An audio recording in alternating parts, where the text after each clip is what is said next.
อ่าเริ่มแล้วครับเมื่อกี้นี้เป็นการเปิดหัวบัดจะเริ่มเข้าสู่กระบวนเซิร์น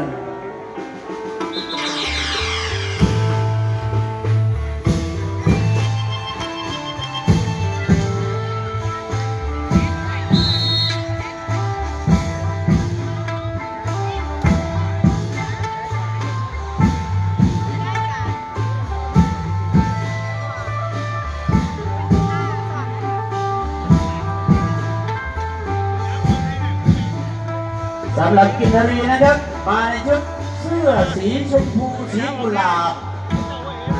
สีกุหลาบพร้อมกับผ้ามัดมีติดยกสีแดงสวยงามน่ารักมากสำหรับนางรำนั้นนะครับมาในชุดเสื้อสีขาวชุดเสื้อสีขาวแล้วก็ผ้าสิ้นสีชมพูหรือสีแดงนี่แหละผมเบิ่งบอกสีชมพูเนาะสีชมพูครับสวยน่ารักครับเอาพี่น้องที่บ่มีส่วนเกี่ยวข้องก็จะยับเข้าไปใกล้แถวนางล่ำเลยเด้อ เดี๋ยวมือเขาเจ้าสิจกตาเลย